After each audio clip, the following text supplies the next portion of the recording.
I'm Evelyn Carter, 67 years old, and the message from my daughter came without warning. Just 5 words that cut deeper than I could have imagined. We are cutting ties now. I was standing in my kitchen, the same one where I had stirred soups for her as a little girl, when the phone buzzed in my hand. She didn't call, didn't explain.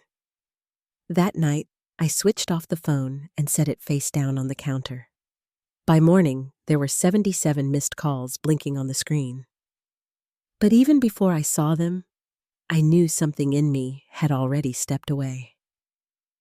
Before I go any further, let me know where you're listening from in the comments, and hit that like and subscribe button if you've ever had to stand your ground when someone tried to take over what you built. I was born and raised in the Blue Ridge foothills, the youngest of 3 in a family that believed in hard work, quiet generosity, and taking care of what was yours. My parents taught me that a home wasn't measured in square footage, but in the stories and work that filled it. By the time I met Mark, I knew I wanted the same life one built slow, with calloused hands and careful choices. Together, we bought a small stretch of land no one else wanted, and turned it into something that could feed us, shelter us, and welcome anyone who needed a place to rest. Over the decades, we planted orchards, mended fences, and raised our daughter Melanie here, making sure she grew up knowing where every creek bent and which flowers bloomed first in spring. The world beyond our hills moved faster, shinier, and more demanding, and Melanie seemed drawn to that pace. She studied business in the city, built a career that took her into conference rooms and airports, while I stayed rooted in the rhythms Mark and I had set. After Mark passed, the house stayed much the same. The scent of wood smoke in the curtains, the creak of the kitchen floor in the same place it always had, the worn blue cardigan draped over my chair. My days were simple, filled with tending the garden, baking cornbread, and keeping the property in good repair. It wasn't fancy, but it was ours. So when Melanie arrived one crisp morning, in late summer suitcase, in one hand, laptop in the other, saying she was home for a while, I believed her. She kissed my cheek and walked through the door like she belonged, because she did. That first evening, she spoke with an energy I hadn't seen in years, her words spilling fast about ideas' potential, and something she called reimagining the place. At first I thought she meant painting shutters or fixing up the porch, the kinds of changes you make with a weekend's work and a fresh coat of paint. But her voice carried a different kind of plan, one I didn't yet understand. The morning after she arrived, I stood at the stove flipping cornbread in the skillet, while the smell of hickory from the night before still clung to the air. Outside, the ridge was wrapped in mist, and inside the walls still held the echoes of laughter from years past. I caught sight of her car parked near the porch, its new tires catching the light. I didn't hear her footsteps, but when she stepped into the kitchen, she didn't reach for a plate. Instead, she held up her phone and told me a photographer would be coming by later. She needed images to build the story. She smiled when I asked if I should wear the old apron Mark's sister had stitched for me, but it was the kind of smile that felt far away. That day, I began to notice the shift, small at first, but undeniable. The talk was no longer about shutters or porches. It was about branding, packaging, and something she called positioning the property. And while I kept stirring the beans on the stove, I had the uneasy sense that she wasn't just reimagining the place, she was starting to redefine it altogether. Melanie's pace picked up the morning after the photographer's visit. I was grinding coffee by hand when I heard her voice through the closed door of Mark's old office, quick and clipped, like she was delivering a pitch. She had asked to use the room temporarily, and I'd agreed without thinking. The desk had been left untouched since the week we buried him, the scent of cedar still faint in the drawers. I cracked eggs into the skillet and sliced the last of the garden tomatoes, letting the smell fill the kitchen. When she came out, she was dressed in tailored slacks and a silk blouse, her hair pulled tight, her heels tapping over the worn boards. She glanced at the table, lifted a banana from the bowl, and said she had a meeting starting in 2 minutes. The chair I'd pulled out for her stayed empty. By mid-afternoon, a van pulled into the drive. Two young men unloaded lights and tripods, followed by a woman with a clipboard who walked through the house like she was taking inventory. Melanie trailed them, pointing toward corners and adjusting the furniture. Family photos in the hallway had been swapped out for framed mountain landscapes, all in black and white. The shelf that used to hold jars of dried herbs and cookbooks now displayed pale ceramic bowls with sprigs of lavender resting neatly inside. She called it staging and said the camera loved simplicity. That night, she showed me designs on her laptop, a sleek gold logo, a clean new font, the name Maple & Co., set against a white background. When I asked where my name would go, she said the brand was bigger than either of us now. The next day, more boxes arrived, printed menus, branded napkins, paper tags for jars that hadn't been filled yet. A second photo shoot followed. This time, a stylist went through my closet, bypassing my Sunday dress for a plain beige apron. They had me hold a pot of beans I hadn't cooked and told me to smile like I was remembering something warm. I did as they asked, the flash catching in my eyes. That evening, I sat on the porch with a cup of coffee gone cold, looking at the old hand-carved signs leaning against the wall, one of them split down the middle. I told myself maybe this was just her way of doing things, but the feeling in my chest said otherwise. The day after, I heard voices from the dining room and found the table stripped bare. The lace runner Mark's mother had made was gone, replaced by a laptop and glossy printouts. Melanie was presenting to her team, talking about rural luxury and calling the house a backdrop. She referred to me as rustic charm and laughed when someone asked where the recipes came from, saying they were inspired by local tradition. A brochure passed from hand to hand showed a smiling older woman on the cover, pie in hand. But it wasn't me, it was a stock image. I stayed in the kitchen listening until they left. That night, I couldn't sleep. At 3 a.m, I opened the drawer where I kept my recipe binder. The pages were yellowed edges, curled, a few marked with cinnamon stains. I ran my fingers over Mark's handwriting in the margin of the apple butter cake recipe where he'd written too much nutmeg and underlined it twice. In the morning, I asked Melanie to sit for a minute so we could talk about the name and how the place was being shown. She said things evolve, and I needed to trust the process. Then she kissed my head and left for another meeting. Later that afternoon, I walked the edge of the property, following the path down to the creek where Melanie had fallen in once trying to catch frogs. The heat hung heavy cicadas droning in the trees. Near the road, the old cedar sign that read Carter Homestead was gone, replaced by a blank plank of wood leaning against the fence. That evening, I checked the website she had registered. It mentioned tradition and mountain upbringing, but not my name. My face was nowhere to be found. I closed the laptop slowly, my hand resting on it longer than needed. I didn't light the stove for supper, just opened a can of soup and sat outside until the light faded. Melanie came home after dark with another woman, both of them dressed for a city dinner.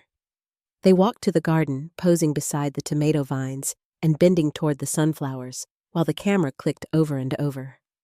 None of the shots included me. That's when I understood it wasn't just about branding. I was being written out.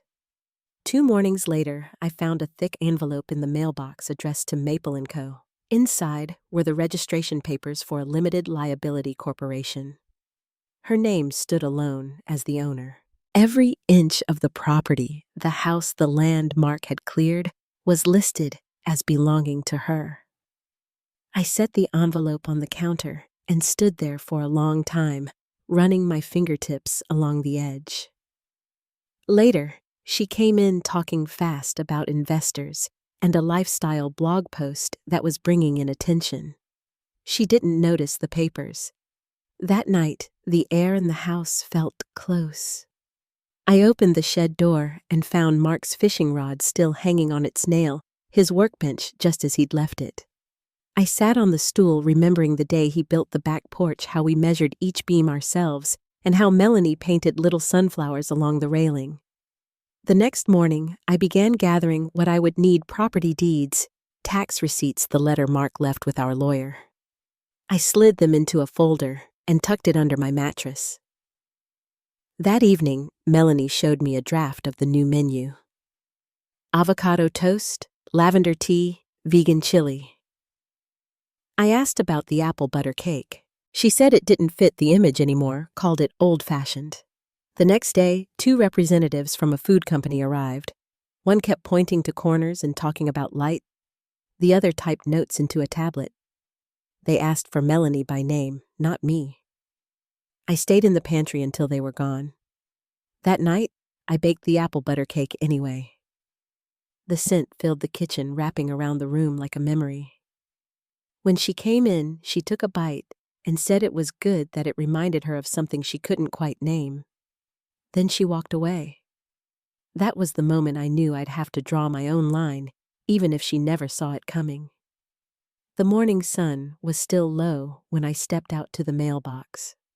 The gravel crunched under my slippers, damp from the dew, and the air held that cool edge that comes just before the day turns warm. Inside the box sat a thick envelope with Maple & Co. printed across the front. The name didn't feel like mine, even though it was tied to everything I'd known for 42 years. At the kitchen counter, I slid a finger under the flap and unfolded the papers. They were registration documents for the property, every acre and structure listed under a limited liability corporation. Her name stood alone on the forms. The homestead, Mark and I built the land. He cleared the creek where Melanie once floated twigs like ships. It was all there, in black and white. I kept the envelope on the counter as I moved through the afternoon. The edges brushed against my fingertips whenever I passed a quiet reminder that the walls around me were no longer mine in the eyes of the law. Later, Melanie came in with her voice full of momentum, talking about interest from investors and a regional lifestyle feature that had gone online. She moved around the kitchen without seeing the papers. I didn't point them out. She poured herself tea, checked her phone, and headed back outside before the water in the kettle had even cooled. That night, the house felt tighter. I opened the windows, but the air didn't seem to move. My feet carried me to the shed without thinking. Mark's fishing rod still hung from its nail dust, softening the handle. His tools were lined on the workbench, just the way he'd left them. I sat on the old stool and let my eyes travel over the grain of the wood, remembering the day we built the back porch without hiring a single hand. We measured every beam twice, cut slow, and let the boards rest before setting them. Melanie had been a little girl, then painting the railing with yellow sunflowers, her hair tangled from the breeze. The next morning, I made my choice. I began pulling together deeds, tax records, and the letter Mark had left with our lawyer before he passed. His words were written in his steady hand.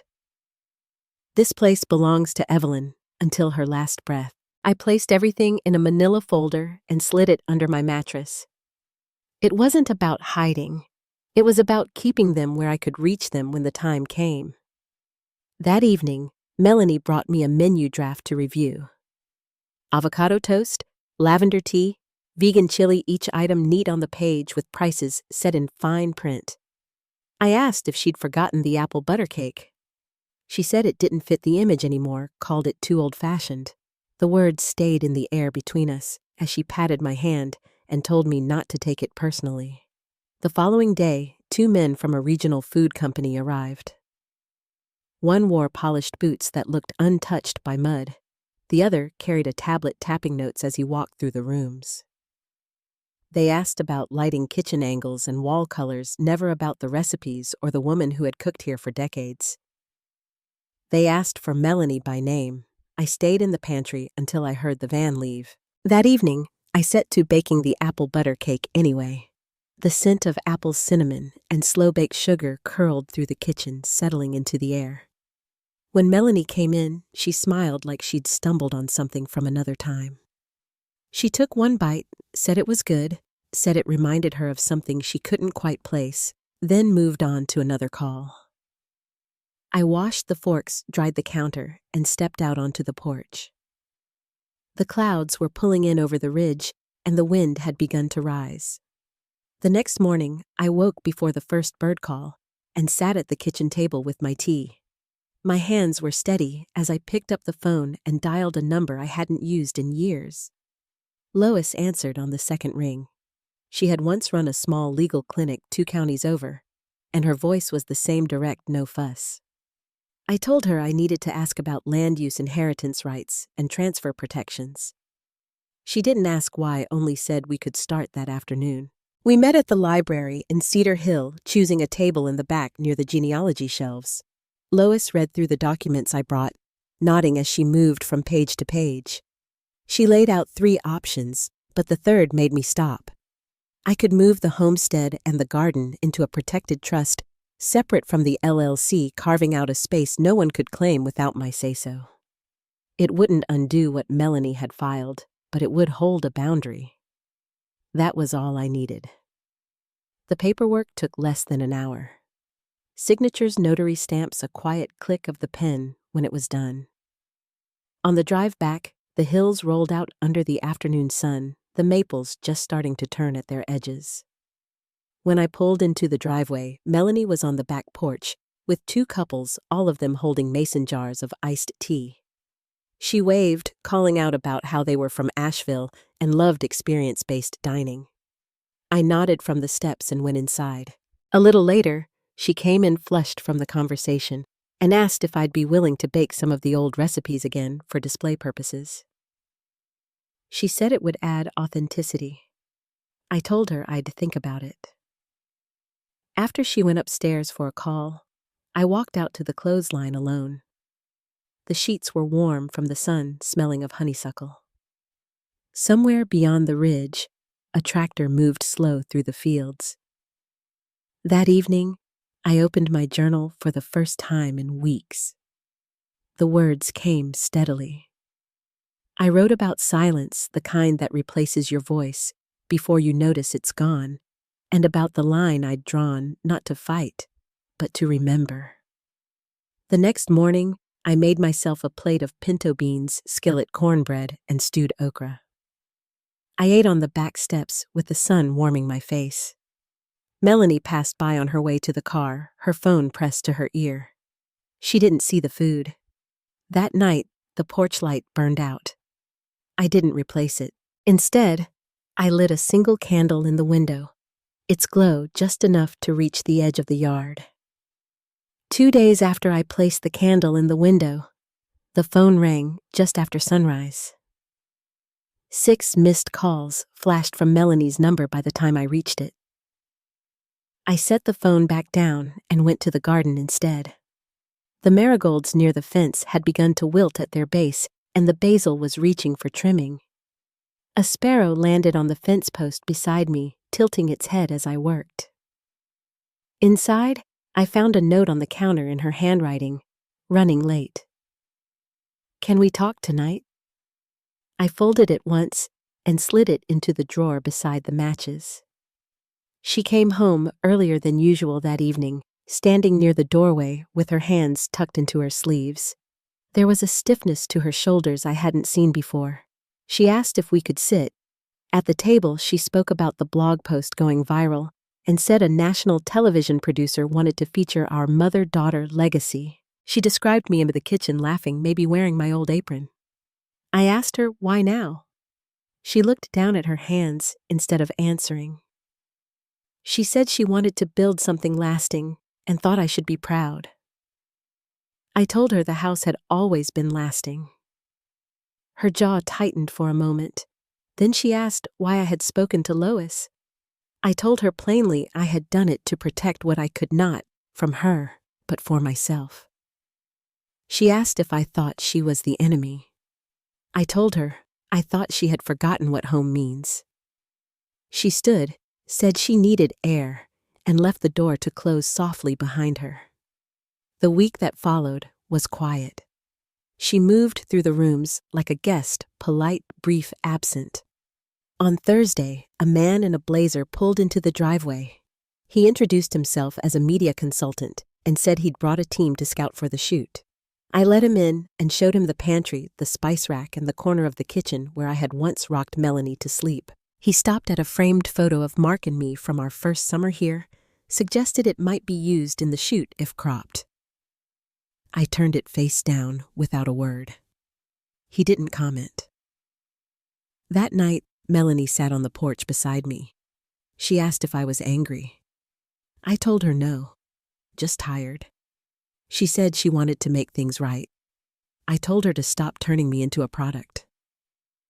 She was silent for a while before saying, maybe it had gone too far, that she only wanted people to see what I had built. I told her I only needed her to remember it. She stayed until the air cooled, and the porch boards creaked under our shifting feet. The next morning carried a breeze that hinted at the end of summer. Melanie's voice was softer as she asked if I wanted to ride into town with her.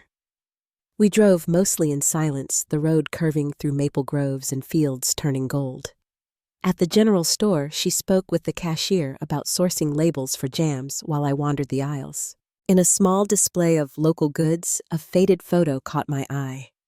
2 women in aprons standing in front of stacked crates, their smiles easy and unposed. Back at home, Melanie carried in the groceries and set a recipe draft on the counter. She had added the apple butter cake, naming it Evelyn's Hearth Slice. I kept folding the tea towels until she looked up. I told her I wouldn't be a slice or a story. I could bake if I wanted, but I wouldn't be a concept. She set the draft down and left the room. Later, I heard her on the phone, her voice tight, the words too low to make out. That night, I sat by the fireplace with one of Mark's old journals. On a page worn at the edges, he had written, "If it ever gets too shiny, it ain't real anymore." I traced the line with my finger and closed the book. The next morning, I found Melanie on the back steps with no makeup, no phone, just her, and the sound of the wind in the trees. She asked how I had kept things steady all these years. I told her I simply showed up each morning and paid attention. 2 days later, the production vans arrived with racks of authentic clothing cameras and lighting kits. I watched from the hallway as they moved my cookbooks, replacing fresh vegetables with wooden props. Melanie noticed me watching. I turned to leave, but she called after me. Her voice was lower now as she said she'd told them to stop filming. She caught up with me outside, saying the place no longer felt familiar, not because of the cameras, but because I wasn't in it. She said she couldn't sell what she didn't understand. That night, she sent the crew home without explanation. The porch light stayed off, and for the first time in months, the house seemed to breathe. The morning after the crew left the house felt stripped back to itself.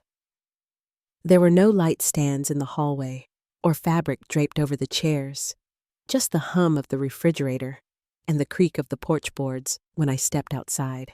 Melanie came down late, still in her robe, moving slower than I'd seen her in months. She poured coffee without reaching for her phone and sat at the kitchen table without saying a word. We stayed like that until the steam from our cups faded. That afternoon, I was trimming the mint in the garden when she came out, pulled her sleeves up, and crouched beside me. She started thinning the chives, working without asking what needed doing. After a while, she said she'd called off the expansion plans. The deposits had been refunded, the blog accounts closed. There would be penalties and late fees, but she was willing to take the loss. I handed her the garden scissors, and we kept working until the air cooled. That night, we cooked together for the first time in a long while.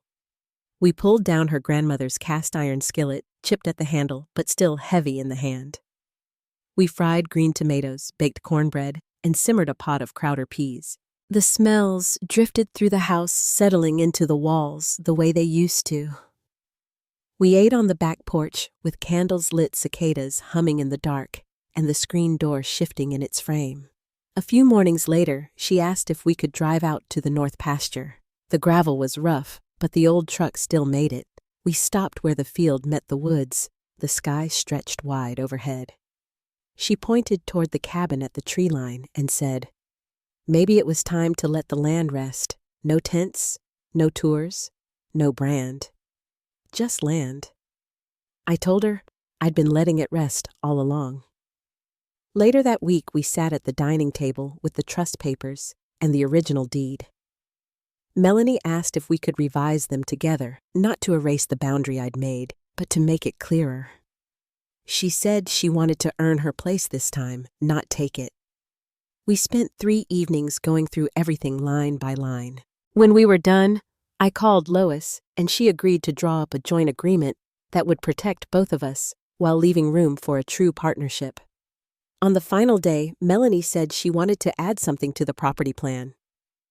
Near the big willow, she wanted a memorial garden, a space to plant native flowers with Mark's old bench under the branches. No signs, no plaques, just a place for breath. I said yes. When the papers were signed, she folded them neatly and placed them in the drawer beside my prayer cards. That night, we walked the fence line together. The moon was high, the creek murmuring beyond the pasture. We didn't say much, but I could feel something in her settle. Back inside, she brewed chamomile tea and left a cup on the windowsill for me before heading upstairs. I sat with it in the quiet steam curling in the dim light, knowing we were closer to something that might hold. A week later, a breeze brought the first hint of fall. The light had shifted, and the shadows stretched longer over the grass. I was in the root cellar arranging jars when Melanie stepped into the doorway with a folded sheet of paper. She said she wanted to host a family dinner. No guests, no photographs, nothing fancy. I nodded. It had been 2 years since we'd all sat at that table without a shadow hanging over the room. In the days that followed, we worked side by side to get things ready. She polished the silver while I baked bread. We gathered apples for pie, the rhythm of the work pulling us into familiar patterns. On the night of the dinner, the house filled slowly. Her brother Harris arrived with his wife and their twins. Aunt Norrin came with her vinegar slaw and the same brooch she'd worn at Mark's funeral. Even Lois stopped by early to help warm the rolls. No one brought up the blog, the film crew, or the near sale of the property. The food was simple herb-roasted chicken, creamy potatoes, and stewed green beans. Melanie had made a butternut squash tart from one of my oldest cookbooks, following it exactly. After we ate, she stood to speak. She thanked everyone for coming, then admitted she'd made mistakes. She said that in trying to honor legacy, she had almost erased it.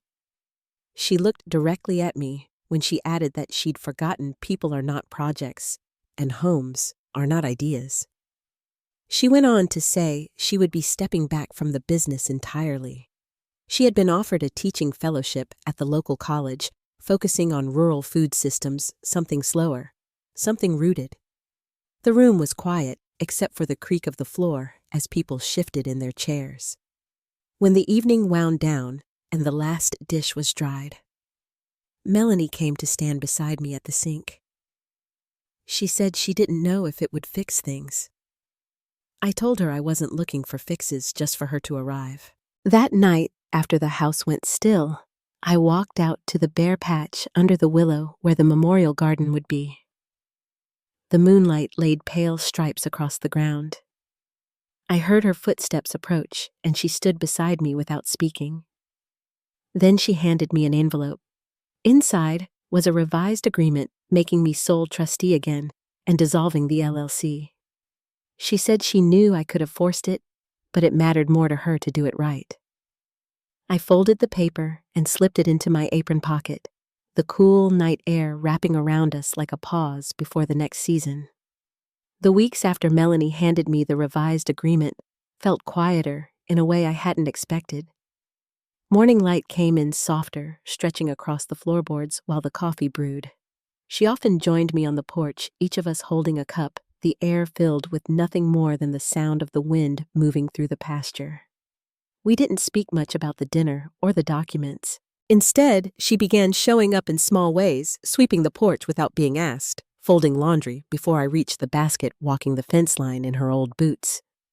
One morning, she came down from the attic carrying a box marked in Mark's handwriting, County Ledger, 1979 to 1987. She set it on the table and asked if I would walk her through how we managed the property back then. I opened the yellowed files and pointed out the invoices, tax stubs, and handwritten budgets Mark had kept in his neat, steady pen. She listened without interrupting, her hands resting on the edges of the papers, like she was anchoring herself to them. When she asked if we could recreate one of the old ledgers on the computer, she added that she didn't want to change anything, just preserve it. That Saturday, we turned our attention to the canning shed. The roof had sagged over the years, and the windows were cloudy with dust. Inside, old aprons hung from nails, and a few jars sat forgotten in the back, their labels curled and brittle. Melanie found one jar of peach preserves from 1994, holding it up to the light, even though the contents had long since turned. She asked if we could rebuild the shed not as a storefront, not for display, but as a place to make things again. The idea didn't carry the urgency of her old projects. It felt more like something settling into place. We called an old neighbor who worked with reclaimed wood, and Melanie priced sealant for the roof. Over the next week, we cleared brush from around the building, the air rich with the smell of cut grass and damp soil. When we pried away one of the damaged panels, I saw something carved deep into the beam, our initials, mine, Mark's, and Melanie's, with a heart drawn in a child's hand. I traced it with my fingers, and she didn't say a word, just nodded and kept working. By mid-October, the shed's roof was patched, the trim repainted, and the windows cleaned until the light shone through again. We lined the shelves with empty jars ready for whatever might come next. That Friday evening, we stood in the doorway as the last of the sun spilled gold across the floor. Melanie told me she'd turned down a podcast interview about rural reinvention, explaining that what we were doing wasn't reinvention, it was return. I didn't answer, but her words settled into the air between us. That night, she left a note on the kitchen table in her handwriting. "You were never the one who left." I folded it once and tucked it into the recipe book Mark had started for her when she was 10. The next morning, frost touched the garden for the first time that season. Melanie was already outside walking along the fence with her hands in her coat pockets. When she came back in, she asked if we could start writing down the family stories, not for publishing, but for keeping. A few days later, we took chairs out to the memorial garden under the willow. The bench had been set in place, its wood warm from the afternoon sun. Melanie brought a mason jar filled with wildflowers, and I carried a small bronze plaque that read, "For the hands that built this." She set the flowers down beside the bench and brushed dirt from the base with her palm. We stayed there until the shadows lengthened across the grass, neither of us speaking, until we turned back toward the house. That evening, we began sorting through the old photo albums. One picture caught my attention. Melanie at 8 years old, arms full of wildflowers, knees scraped, grinning up at me from the front steps. The light in her eyes then was the same I saw flicker in her now when she leaned over the albums.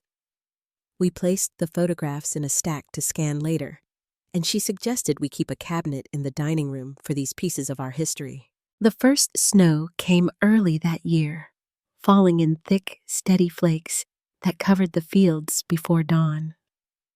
I stood at the kitchen window with my coffee, watching the wind blow snow sideways across the barn roof. Melanie moved around the kitchen without rush. Her steps measured, her voice quiet when she spoke. She brought in an old wooden cabinet from the shed, and together, we wiped it clean. We placed the notebooks, ledgers, and photo albums inside, closing the door gently.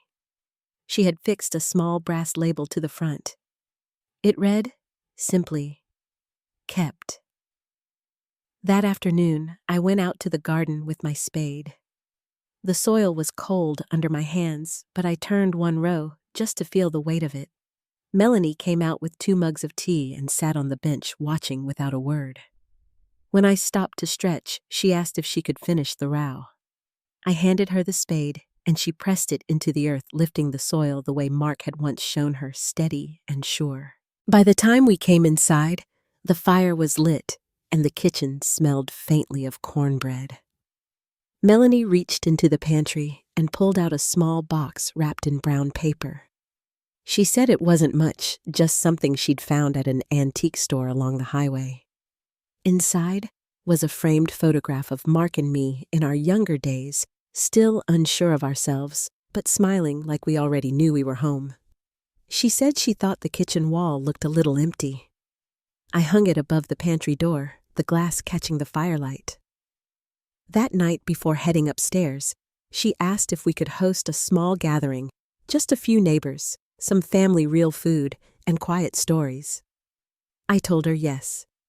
It was the first time in a long while the word came without hesitation. The morning of the gathering, the frost on the pasture melted into a silver haze as the sun climbed. I had been up since first light setting bread to rise and checking the roast in the oven. Melanie moved around the kitchen without rush arranging platters on the counter, polishing the silver one last time. There was no list in her hand, no schedule taped to the fridge, just the steady rhythm of two people working side by side. By mid-afternoon, the first guests arrived. Harris came in carrying a basket of apples from his place, his wife following with a covered pie dish. Aunt Norrin stepped inside, bundled in her wool coat, the scent of her vinegar slaw trailing in behind her. She pinned her brooch a little higher before setting the dish down. A few neighbors trickled in as well, bringing jars of pickles and loaves of bread wrapped in cotton towels. The house filled with voices, the sound warming the corners that had been silent for too long. We served the meal in courses, passing dishes down the length of the table Mark had built with his own hands. Roast chicken potatoes whipped smooth with cream green beans, cooked low with bacon and cornbread, warm from the skillet. Melanie had baked the apple butter cake, slicing it into even pieces and placing them on the platter without announcement. I noticed a few people glance at me when they took a bite, as though they recognized the flavor from years back. After the plates were cleared and coffee was poured, Melanie stood. Her hands rested lightly on the back of her chair as she looked around the table. She thanked everyone for coming, then spoke about the past year, about mistakes she had made, about how easy it had been to confuse growth with loss. She said she had forgotten that the foundation of a place was in the people who held it together. When her eyes met mine, she said she understood now that not everything needed to be changed to have value. She told the room she had accepted a teaching position at the local college, working with students on rural food systems. She spoke of wanting to slow down to put her energy into sustaining what was already here. The table was quiet, except for the soft clink of a spoon against a coffee cup. Harris gave a small nod. Aunt Norrin dabbed at her eyes. When the last guests left and the dishes were stacked to dry, Melanie joined me at the sink. She took the towel and began drying without a word.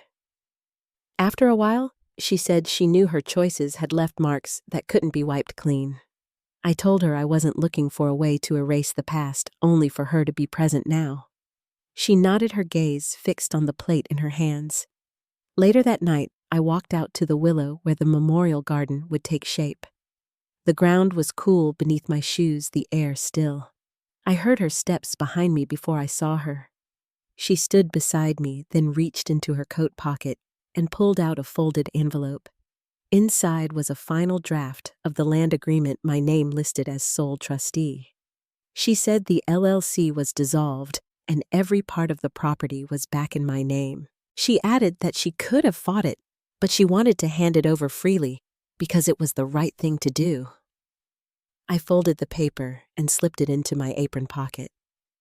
We stood there a while longer, the branches shifting above us in the night breeze. When we turned back toward the house, the kitchen light was still on, casting a warm square across the yard. For the first time in a long time, it felt like the light was shining for both of us. Spring came early that year. The pasture greened weeks before it usually did, and the willow by the creek filled out with soft new leaves. I spent most mornings outside, walking the fence line, breathing in the damp air that still smelled faintly of winter. The house felt different now. It wasn't just mine on paper, it was mine in a way I could feel again. Melanie kept her word. She taught her classes at the college, but she came by every Saturday. Sometimes she brought groceries. Sometimes she just brought herself. We didn't talk much about what had happened. Instead, we worked side by side in the kitchen, or sat on the porch shelling peas, letting the rhythm of the small things stitch something back together. By mid-April, the memorial garden had taken shape under the willow. Rows of lavender flanked a simple stone path, and a wooden bench sat in the shade. Harris built it himself, sanding the edges smooth. Aunt Norrin brought a quilted cushion for it stitched from scraps of old family aprons. The day we set the last plants in the ground, Melanie stood there a long time before kneeling to press her palm against the soil. One evening, just before sunset, I sat on that bench alone. The light filtered through the branches, painting the grass in shifting gold. I thought about the months behind me, the weight of betrayal, the slow untying of knots, the quiet choice to keep showing up, even when it would have been easier to walk away. Somewhere in that long stretch, I had learned that justice isn't always loud. Sometimes it's steady. Sometimes it's simply the return of what was taken, paired with the chance to live without looking over your shoulder. I don't fool myself into thinking everything is perfect now. Trust takes its own time. But I've seen enough seasons turn on this land to know that even the barest field can bloom again, given patience and care. If you've ever been through something that tried to take the ground out from under you, I hope you find your footing again. And when you do, I hope you stand a little taller on it. Thank you for listening, and if this story stayed with you, I'd be glad for you to share it or join me for the next one.